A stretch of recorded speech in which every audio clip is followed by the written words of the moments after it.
I have this amazing team that I work with, and they said, you cannot ever do a speech without showing them how crazy you are. So I have to. So I am thrilled to be here in California. Oh, we can stop. I am thrilled to be here in California. I'm actually really excited to be back in California. My family lived here. My husband was stationed, was an officer in the Air Force, and we were stationed at Norton Air Force Base before it closed, Mather Air Force Base before it closed. I don't know, it set a record or something, it must be us. And Travis Air Force Base, they didn't close that one.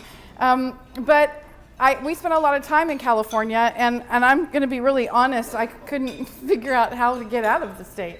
I mean, we kept being sent to another Air Force base in California, and I'm like, how do you get out of California? So, but I have to tell you that the time that we had in California, we met a lot of really great people, and I think what has happened to this state is just absolutely abominable. And as I tell people that California is one of our target states in our 15-state plan, so many people, pundits, politicians, fundraisers, all these people will say, why are you wasting your time in California? It's a lost cause. And I'm like, you know what? If the Democrats had said that in the 70s, we'd still be flaming red. And I'm not so sure we aren't. And I know there's a lot of corruption that happens in this state, and that's one of the things that we want to be able to fight. And I'm going to tell you that it starts with the moms. And I know there's this, mighty movement of moms that's taking the country, and I'm always excited to talk about that. But I also think it's really important to tell the guys, hey, we're in the fight now. You guys have been out there fighting, and we really appreciate it. So I hear a lot of people say, where are the dads? I'm like, they've been there. They've been voting, they've been fighting, they've been doing this. But now the moms are jumping on board, and because it's something that hasn't been seen, it just looks like, oh my gosh, this is amazing. And now we need the men, and then they're already there. And we love working side by side with every man out there who's fighting for our freedom too.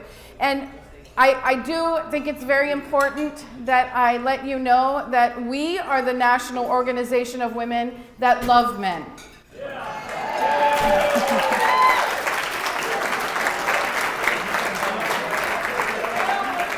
So I have a presentation that I do when I go around the country, and it's called our Mama Bear Training.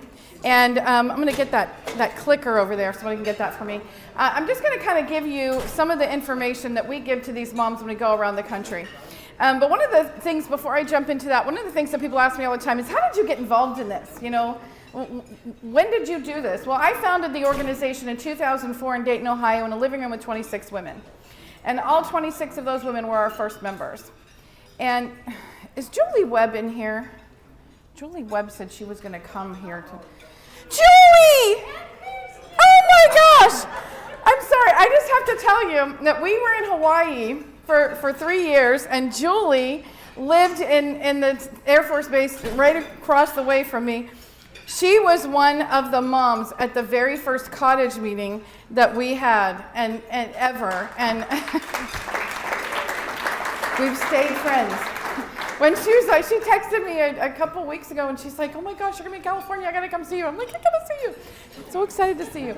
Okay, so we'll get to talk later. But I'm gonna tell you all about the cottage meetings. You know what that is, and you know what it is that we do, and how it is that this momentum keeps going, and why it is that we're still here. And I'm gonna tell you the reason we're still here is because we are helping moms out there take their anger, fighting against things, and turning it into empowerment to fight for something. And the reason why I'm still here is because I'm fighting for something. My wake-up call was 9/11. My husband, as I said, was an officer in the United States Air Force. He was stationed at the Pentagon on 9/11. And it was literally through a series of God-given miracles that he came home safe that day. And I remember when he walked in the door, just falling to my knees and thanking God that he made it. And then my very next thought was, how did we get here? What's going on? And then right there at that moment, I committed to make sure that I did everything in my power to make sure that my children remained free. And that was the day that I went from being patriotic to being a patriot. And I've been on the front lines of freedom ever since.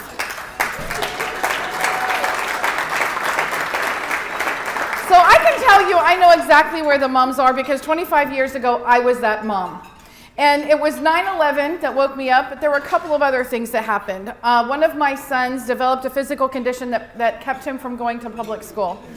And I went to the school to sign him up for homebound, and they said, well, that's just a temporary thing, and this could be a long-term condition, so we can't do that. I'm like, what am I supposed to do? And I'm not kidding. This woman from the school district leaned forward and said, well, have you considered homeschooling? And I had a friend that had moved into our neighborhood just a few weeks before, and she was a homeschooler and kept trying to tell me, oh, homeschooling's the way to go. And I was like, I don't know about that. And I'm like, well, here I am, forced into it. So I called her up and I said, I'm going to homeschool my son. She was so excited. And she's like, okay, come over after church and I'll tell you, we'll talk about it. So I got to her house at 3. I left at 10 o'clock that night with the letter to go to the school district, my 2-week schedule, and a bag of books and a lot of encouragement. And I never looked back, brought all my kids home, because what I started to see,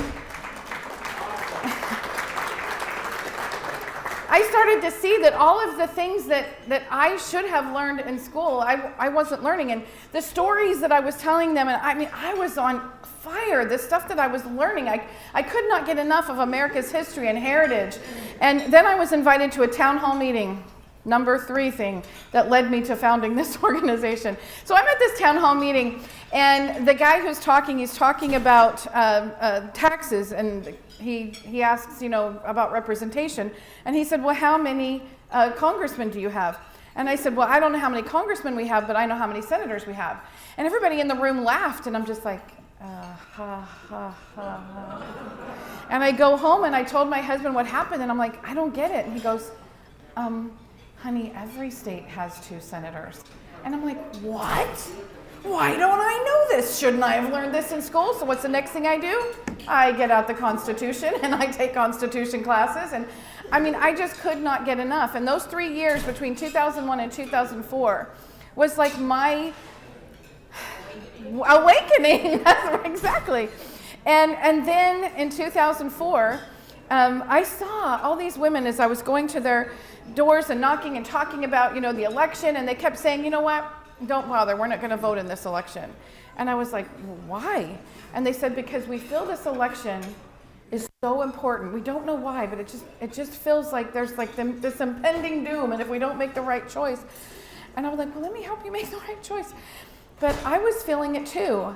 And there's this book, and they've made it into a movie, and it talks about, I'm trying to remember the name of the book, but the second one is The Swiftly Tilting Planet. Can't remember why I can't remember the first one. But it talks about this great nothing, and it's filling all of the planets, and it's coming down. It's like this dark feeling that's coming over everywhere. And they're fighting against this darkness that's coming. And she said, that's what they kept saying. I feel like that impending doom. And so I realized we are so involved in, I hate the word busy, don't want to use the word busy, involved, engaged, good words. We're so involved in our lives and our home as moms, as women. We work outside the home, we volunteer in the community, we're running a calendar, we're really running a whole entire corporation out of our home, if you want to be honest.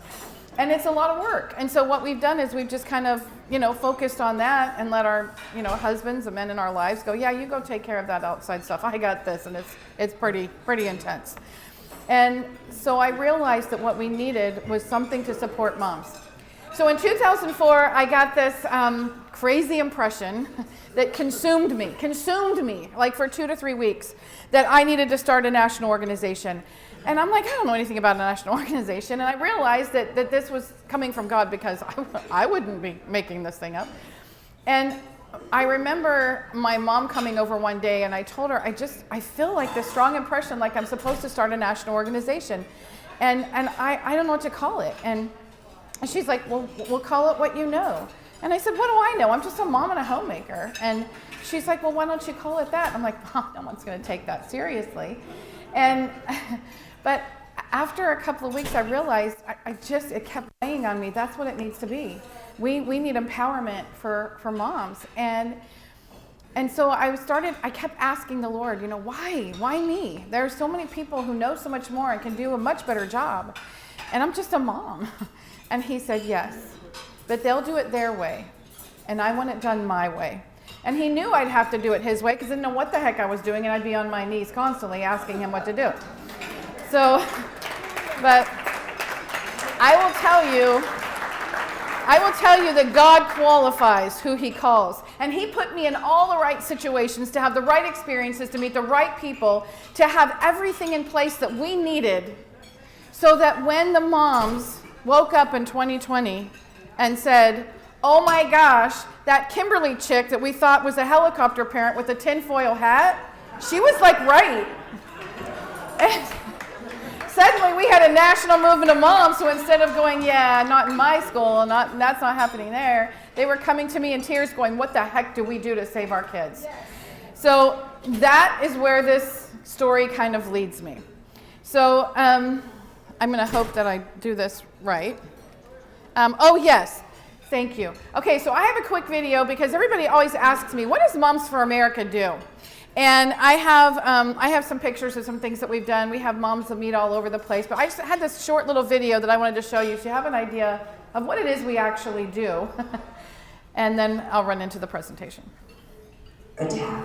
Our families are being crushed under the politics of a radical agenda, but moms have had enough. We are standing up and we are fighting back. This is our battle. This battle is everybody's important. It's revolutionary because we fight for the same thing. Moms for America is a national movement of moms reclaiming our culture for truth, family, freedom, and the Constitution. I think Moms for America is exactly on track and is doing the right thing for the future of our country and our children. Moms for America is showing a part of the nation. We're now honored to join Moms for America Day as we speak out against the horrific man-made.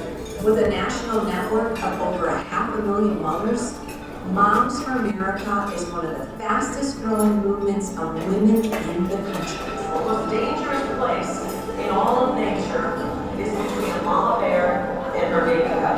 We are the change. No matter what, no matter where, and no matter how difficult the obstacles are that are facing us and our families, we will not give up and we will not give in. So if not now, then when? If not you, then who? Welcome to the Homeland Revolution!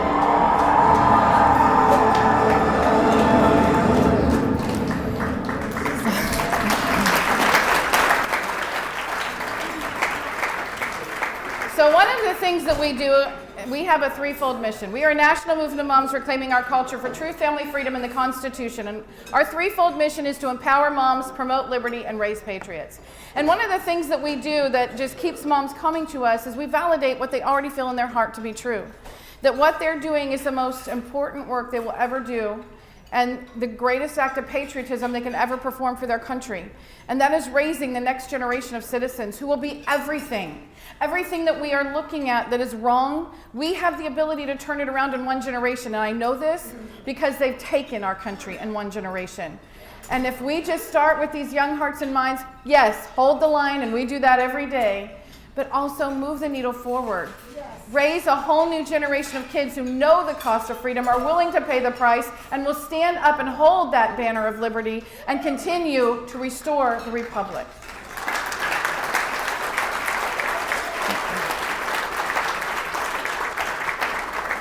Okay, so I'm going to assume the red arrow does not do what I want it to do. Oh, there we go. Okay, these are just some of the pictures of some of the things that we've done. Any Republican senator who was in Congress during the Kavanaugh hearing will tell you until the mom showed up, that was not going to happen. We did not have the votes. And they told me that, and I said, okay, stop telling me you don't have the votes and tell me what you need to get it done. And that's what we did. And one of the things is just kind of a crazy thing. You know, I thought it was just a simple idea. You know, I was on the Martha McCullum show, and during that time, and everybody kept asking, you know, is she credible? You think she's credible? Do you think she's credible? And I'm like, well, I think she's compelling, but without corroboration and substantiation, it's just a compelling story. So a couple hours later, one of my friends at Fox News called me and said, do you have any idea what you've done? And I'm like, oh no, what did I do? What did I say? And she said, no one at Fox News is using the word credible anymore. They're all using the word compelling. The next day, every single Republican senator was using the word compelling. And Susan Collins, before she did her vote and gave her speech, she used the word compelling and pulled excerpts right out of the statement that we'd been passing around that we thought nobody was paying attention to. And that's when I realized the power of moms and common sense. And they said, you guys, yeah, years and years of us all working really hard to make that amazing thing happen that I never thought I'd see in my lifetime when Roe v. Wade was overturned. But it was pretty awesome to be a part of that miracle. So we have been to the capitals. We have moms that meet all over the place. We did a congressional report card because what we have learned in the almost next year's our 20th anniversary, celebrating. But in the 20 years working with moms across the country, what we've realized is the vast majority of conservative women of faith are not voting. Most of them aren't even registered to vote. And we started our Mom Vote program to change that. And we give them resources and support. I mean, one of the questions they kept asking just from attending our cottage meeting, they would say, oh my gosh, if that's what America is supposed to look like, how do we get back there? And somebody in the room would say, well, we vote. And half the room would say, well, how do you do that? And so in 2014, we had our several hostesses who are just women who invite friends and family into their home because cottage meetings are like Tupperware for Liberty. Everybody knows what a Tupperware party is. And they just lead these discussion groups. And they saw what America was supposed to look like and wanted to make it different. And so our hostesses were calling us and saying, do you have any voter information? And I was like, well, like what? And they said, well, how do you do it? And I was like, well, what do you mean? How do you do it? I don't know. How do you register to vote? So we're reaching a group of moms who largely don't vote and aren't registered to vote, who because of our programs get registered and vote. And that's pretty powerful. So one of the things we did to help these moms was we did a congressional report card. A lot of other organizations call it a scorecard, but we're moms, out of the box. We did a report card. And we graded all 535 members of Congress on 12 key issues that moms care about. And then we went to the Capitol, and we met in that little room that you can see us on the right, and we just told all the members of Congress that got an A, we're going to be in this room during this 2-hour period, and if you'd like to get a picture with Moms for America thanking you for your A grade, you can come in. We thought, maybe we'd get 5 or 6 members of Congress who'd come in and give us a token. That was a revolving door. And we had like 50 members of Congress, and we spilled over our time period. And they didn't want to just take pictures, they wanted to talk to us. And I'm like, very cool. I have members who we helped get elected just by our moms, putting these things out there and our moms being out there on the ground. And after the election, they'd send me texts and say, you've got a friend in Washington. And just a couple weeks ago, one of those members of Congress texted me and said, hey, I have a bill I'm working on. I'd like to get your opinion on it. And I'm like,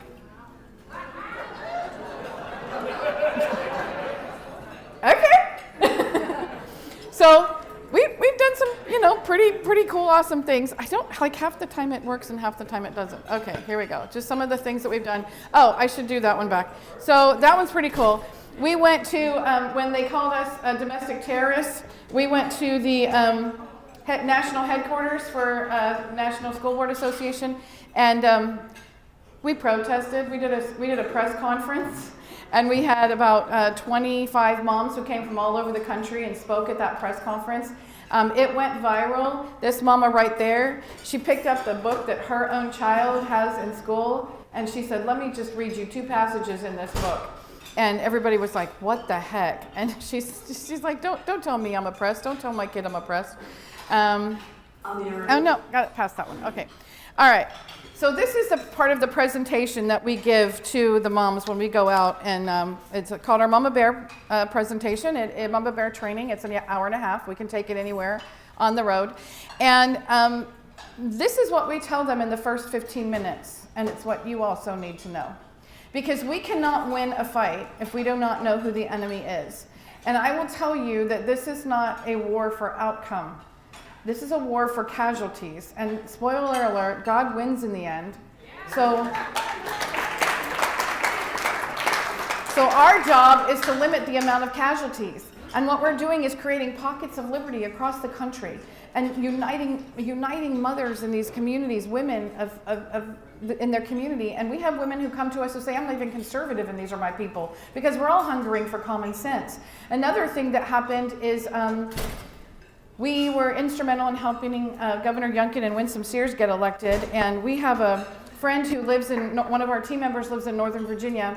And he said, you know, across the street we have these two families that our kids play with all the time, but they're totally Democrat liberals, and you know, they just don't talk politics because their kids, you know, play.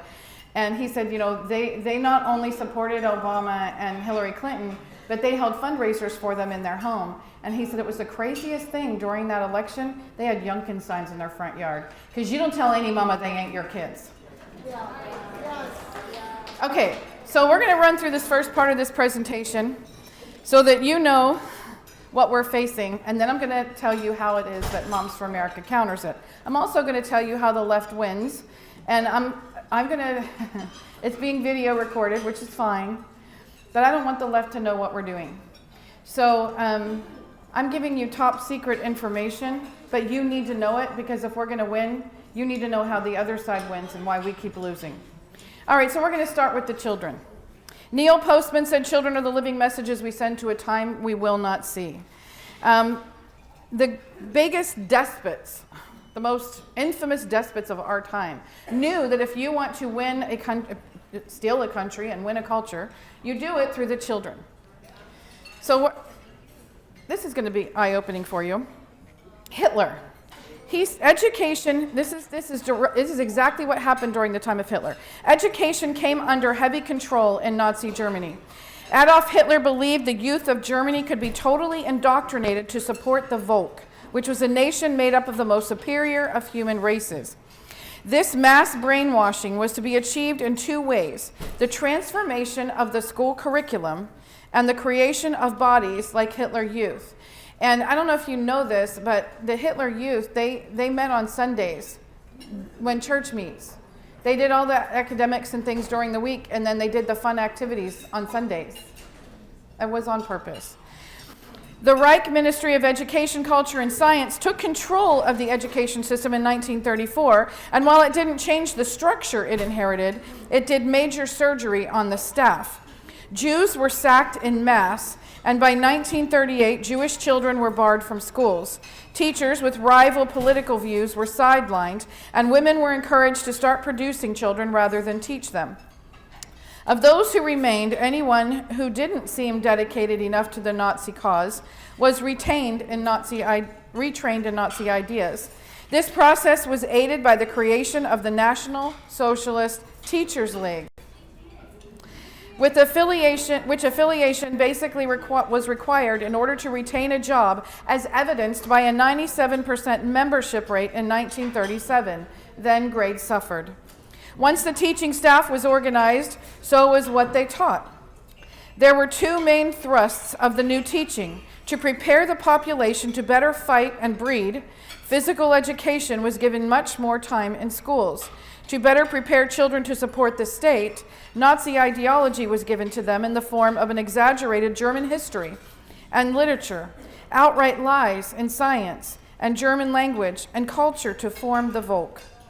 Hitler's Mein Kampf was heavily studied, and children gave Nazi salutes to their teachers as a show of allegiance.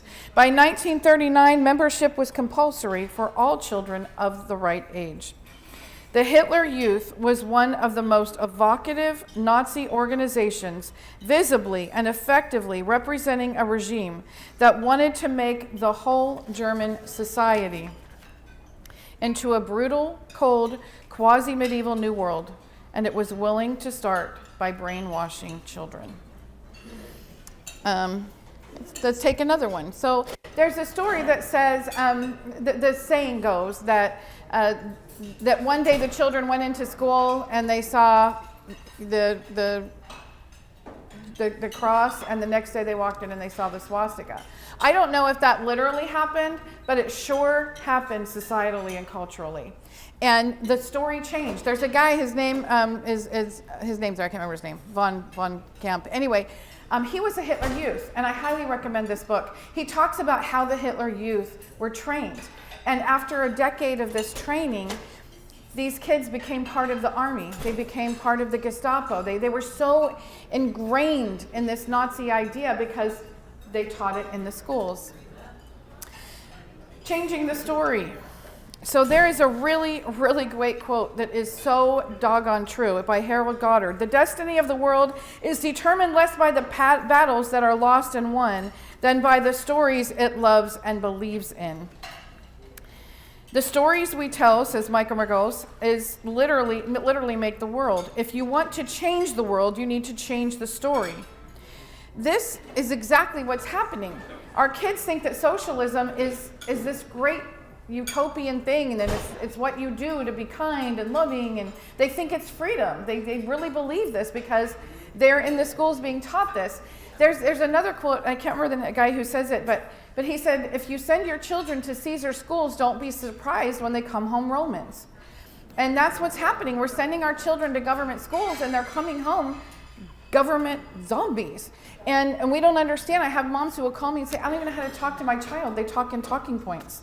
And I'm like, okay, let me give you some counter talking points. Because, I mean, they don't even know how to have a substantive conversation. And, you know, every generation, the older generation says, oh, this generation is so lost. Well, this is a bad one. But we can reclaim them because most people are just deceived. So my 21-year-old daughter came into the house one day and she said, Mom, I just, you know, we really need to support socialism. And she's going on telling me how this is a wonderful thing. And I'm like, my own daughter. And I'm like, okay, get off TikTok. So I said, okay, honey, you want to have a grown-up conversation? And she's like, great. I said, I want you to be able to prove your point. And she said, okay. And I said, hand me your phone. And she gives me this dirty look. And I said, you said you want to have a grown-up conversation. So she hands me the phone. And I said, okay. From now on, I will I will dictate to you when you get to use your phone, how often you get to use your phone, who gets to be the contacts on your phone, what apps you use, which apps you use, how often you use those apps. And I'm like going down through the list, and she's like, give me my phone, socialism sucks, and walked out the door. And I'm like, what did that take me, like 60 seconds? So we have got to start promoting the story. And you saw in my intro video, I say this all the time. We are losing because we're fighting principle with policy. And we've got to start fighting principle with principle, because when we do, freedom does win. And they have taken their story, those principles of socialism, communism, collectivism, and they've permeated through all aspects of our society, not just in schools, not just in media talking points. They have put it everywhere.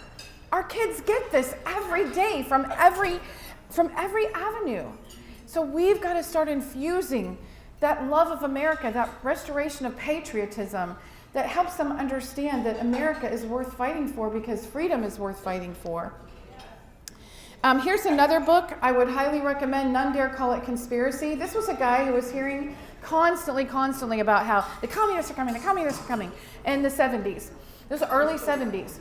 And he's like, that's it, I'm so sick of hearing about this. And I think he was like a professor, he was a college student or something. Anyway, he went on this he was gonna write this paper on how you're all crazy and prove the kooks wrong. And so after 9 months of exhaustive research, he proved the kooks right, and he wrote this book. And one of the first things it says in the book is the object of every conspiracy is to convince everyone else there is no conspiracy. And he names names. And there are 5 people. How many of you have heard the Rothschilds? You know who the Rothschilds? Oh, I love this room. Okay. So there were 5 men who thought that whole international banker thing was such a great idea, they wanted to bring it to America. And of course, one of them was a Rockefeller, and 1913 was basically what came from that five-man group. And that was a very bad year for America, and we're suffering from those seeds that were planted right now. We got the 16th Amendment, the 17th Amendment, the Federal Reserve, and compulsory education, and now they own the American people. So one of the guys who was a part of that 5-man crew, his name was Jacob Schiff. Now, I don't know. I have no proof, but they pass this on like a legacy of destruction. So I'm thinking, Adam Schiff is probably his grandson. Okay, next one. Mao. You guys know what Mao did? Okay. How many of you know what the Red Guard was? These men they were, men in uniforms going out there taking the country, right? No. They were children. Elementary, middle, high school, young college kids were the Red Guard. Mao was a part of a group of people, men, who were who fought against the empire and wanted to start this utopian idea where everybody was equal. Great idea, going in the wrong direction. Well, Mao was more radical than the other people who were on this committee, this communist committee who were leading the country, and they were starting to push him out, and he was starting to lose power. He didn't like that. So he came up with this great idea. I'm going to write a book. I'm going to call it the Little Red Book. I'm going to send it out to students all over the country. They're going to have that book, and then I'm going to shut down the schools. So all they have is that Little Red Book. And they're going to become committed, dedicated communists. And they did. And the people who started the communist movement in China, the first group, were paraded through the streets with signs that said traitor because they were not communist enough, while the young kids beat them with sticks on their backs. They tore down monuments. They burned historic documents and buildings. You guys, we are currently living in Mao's China, Hitler's Germany, and Stalin's Russia, and most of the people of this country don't even know. And they are weaponizing our children to destroy everything this country was built on. Okay, I love this quote. Nelson Mandela is a pretty cool dude. And I can't say it any better. What are we doing to our children? So I want you to know, everyone in this room who thinks they know how bad it is, you don't have a clue how bad it is. And we have got to be engaged because they are stealing our future and they're using our children to do it. Here's just one way they do it. Every child in America has seen this in their classroom. They call this a classical way. This came out about 10, 15 years ago. And it's gone through all the elementary schools, and they call it a classical way to teach young children about gender identity. Well, after about 10, 12 years of doing this, they said, oh, you know what? We're going to stray away from the genderbread person because it's too manly. It looks like a guy. So we're going to go with this one. Oh, sorry. The gender unicorn. So this is what the kids are getting now. The gender unicorn. If you are not talking to your children and grandchildren about sex and gender identity, someone else is.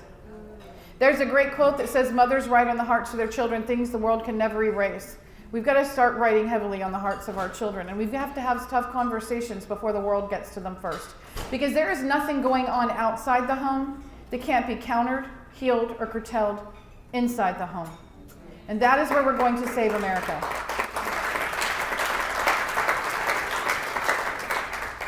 So, as if it didn't get worse, I was having a conversation a couple years ago with my sister-in-law. She's been a teacher for 30 years. Her daughter is currently going in college to study to be a teacher.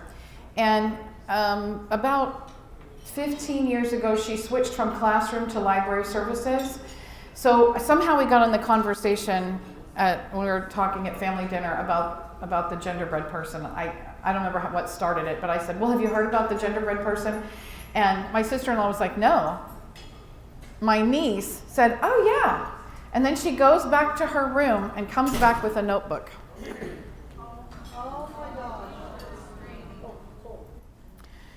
Yep, take that picture. This is the assignment that she had in school. They're trained to indoctrinate they're brainwashing our kids, indoctrinating them in college so that they'll go and indoctrinate our kids. And the younger the teacher is, the more dangerous they are. Oops, sorry. Here's another one. All those people that tell you, okay, we already know CRT's everywhere, right? They just change the name or hide it. Well, this is the NEA magazine. We have teachers who contact us all the time and tell us they're so disgusted with what's going on. And they sent us took screenshots of the NEA magazine from October 2021. And when you see and read this magazine, this is all talking about what is the problem with teaching anti-racism and all that kind of stuff. Well, it's teaching racism. And this article heralds all of these teachers and how they're integrating it into every single subject. Math, science, PE, art, music, every subject. There is no opting out of this. It is a part of the whole entire school day. We need to know that. All right, we're going to get to this one. I'm going to tell you how the other side wins, okay? It's a political chess game. And the people who are trying to destroy our country are playing chess, and we're playing tic-tac-toe. And we have got to step it up. So I'm going to tell you how they win. And I had a friend who had just retired as an executive researcher at Procter & Gamble when the Tea Party movement had launched, and he was looking for his next gig. What am I going to do? Real estate? I'm going to do this? Tea Party launches, and he goes, that's what I'm going to do. I'm going to research how do you get out the vote, and why is it the other side keeps winning? Well, he found the answer on the Harris County Democrat Party website in Texas. Harris County, Texas, Democrat Party website had the whole entire playbook of how they've been taking this country. And while I'll use Texas as the example, this is how they've done it from California to Georgia. So they had at the top of the page Texas 2020 because that was their goal. They were going to take Texas in 2020. And then they look at that state and they say, what counties in the state do we need to win the state? And then they look at those counties and they say, what neighborhoods in those counties do we need to win those neighborhoods? Then they have their target and they make a circle. And inside that circle, they pick the minority communities and they put NGOs in those minority communities. And for 2 to 3 years, all they do is serve the people in that community through the C3s and C4s that have nice little family and community names. And nobody knows. It's like whatever family services, whatever community network. So it has, the Democrat Party isn't listed on it. It doesn't say communism, it doesn't say, but that's what it is. It's the hub for everything evil that's happening in that community. So around the 2-year mark, they start hiring people from the community who've gone through their program and have loyalty and allegiance to the organization. And those are the people that become the petition drivers, the ballot harvesters, the mules. They're the ones who knock on the doors, they're the ones who make the phone calls, and they're paid. Every single one of them is paid to do it. What do we do on our side? How good's my hair look? How many commercials have I done? And we're not even going to bother going over there because they always vote Democrat. Well, they're coming into our neighborhoods. They start in the minority communities and work out to the suburbs. We start in the suburbs and we work our way in. And we start with the biggest NGO in that community, Mama Bear. Every home is the center of society, and at the center of that home is that woman. We are the ones who are the keeper of the culture, and we decide how high that bar goes for humanity, civility, liberty. The feminists have lowered that bar dramatically, and I'm telling you right now what we are in is a war of women. Women are destroying this country, and women can save it.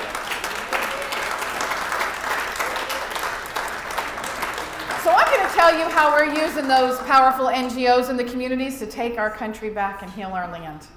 We start with something called the Cottage Meeting. As I said, the Cottage Meeting Project is like Tupperware for Liberty.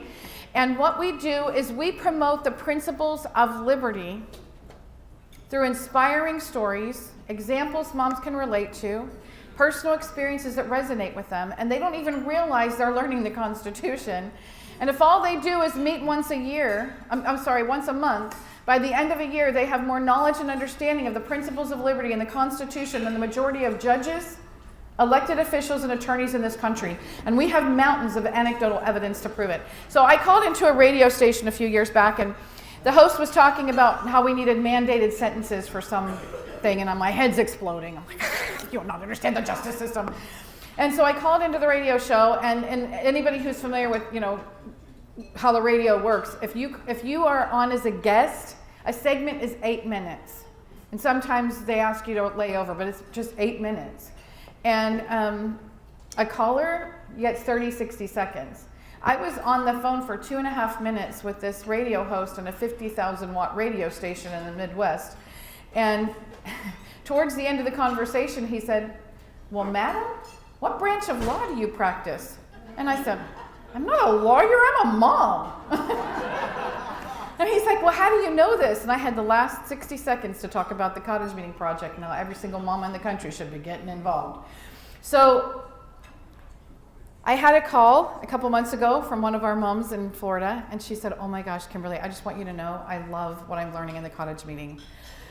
It's life-changing, and that's what we hear most. Because what we're doing is literally giving a liberal arts education that has been stolen from you back to moms in 12 and 16 weeks.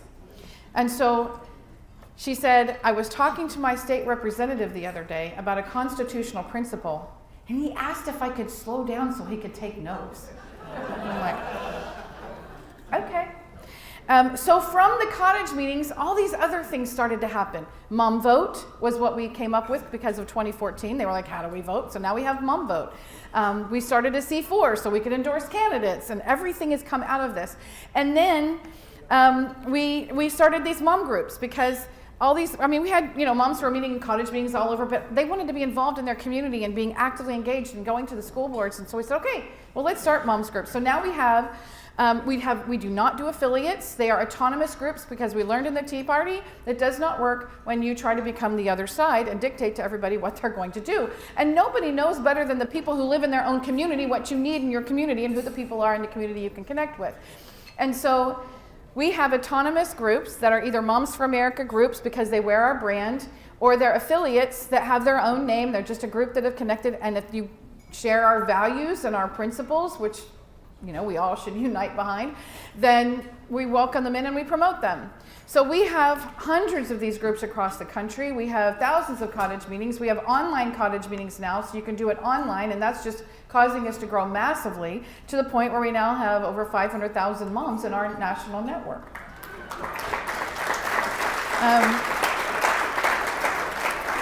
So let me just tell you real quick the power of moms, if you haven't already figured it out. So we put this parental rights guide together because, again, moms are like, okay, well, what are our rights and how do we fight them? And I wanted them to go into the school board meetings empowered and having wins. We walk into a room and we're right. How are we winning? We're not winning. And of course we're right. I'm not saying we aren't. But if you're going in to talk to somebody who's pro-abortion, if you go in saying, well, I'm pro-life, you've already lost the conversation. We need to go in with the objective of changing hearts and minds. And to do that, you need to go where they are, bring them where you want them to be. And that is a language of liberty. And the other language is the language of servitude and tyranny. And we see it on the other side. Every time someone who's transitioned decides it's a bad idea, every time someone who decided they were homosexual decides I want to change my mind, and it's not about their life, what their lifestyle is. You do you, I do me. But when someone who has joined their camp, whether you are a feminist or whatever they say is the team, you decide to walk off that team, you are eviscerated. They go after you like nothing. That's not who we need to be. How many of you have seen Jesus Revolution? You need to see it 10 times. That's how we win. That's how we win. That pastor realized we have to be willing to open our door and touch hearts and minds so that we can restore the republic, reclaim our culture. And we need a new PPP. Parents, pastors, and people of faith uniting together to protect our children, reclaim the culture, and restore the republic. That's what we need.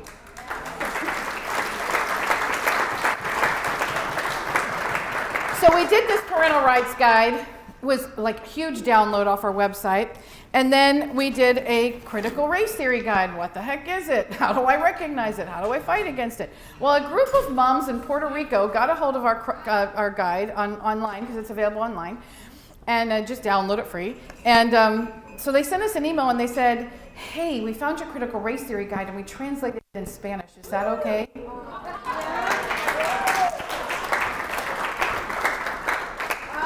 Yep. So then we said, well, hey, we'll send you a bunch of these booklets and some t-shirts if you want to translate our parental rights guide in Spanish. So for books and t-shirts, these powerhouse mamas, mama bears in Puerto Rico have been translating all our materials from cottage meetings to our Empower Moms booklets into Spanish. And we now have a mom who's starting to translate it into Chinese. And we have 2 moms who've come forward and said, hey, I speak Korean. They're just coming out of the woodwork. And I'm like, okay. So I'm not sure how we're going to do that Chinese thing because you have to do the characters. And I'm like, I don't know how we're going to do that. But we'll figure it out. Okay. Everything that we do is about empowering moms, promoting liberty, and raising patriots. If all we do is focus on elections and public policy, we're going to lose. And we will have AOCs at all levels of government. Because it's the voters who decide what our country is going to look like. And our voters that are coming up, this generation that's voting, they hate America. And we need to restore a love for America. I am coming to California. In spite of what everybody says, I 100% know it's not a waste of time.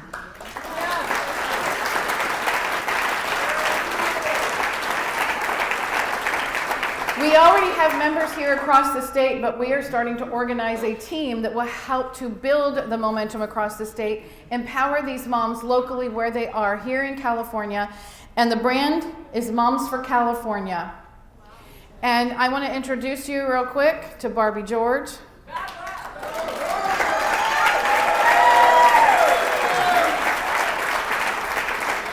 Barbie George is our California State Liaison.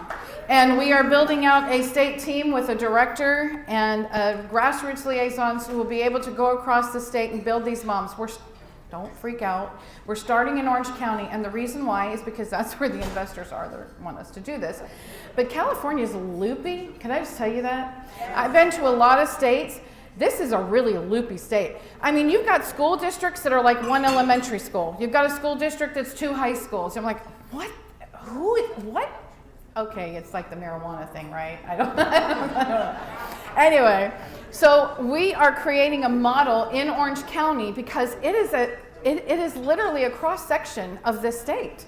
It has everything that we need to be able to message and then use that model to take it out across the country, across the state. I apologize, and that's what we're doing. So our 15-state plan, you can see it right there. The pink states are #1 priority. Blue is 2 priority, and purple is 3, although Nevada has just moved up because we have a mama who's reached out to us and said that she wants to be leading that state. So we will go anywhere where the moms ask us to come, but where we are actively reaching out, identifying those leaders, and putting our time, money, and resources, that's those states right there. And it's funny because I met with a couple of the presidential candidates when I told them I was going to go to California. They're like, why? And I said, whether you like him or not, I am convinced Donald Trump won California in 2020.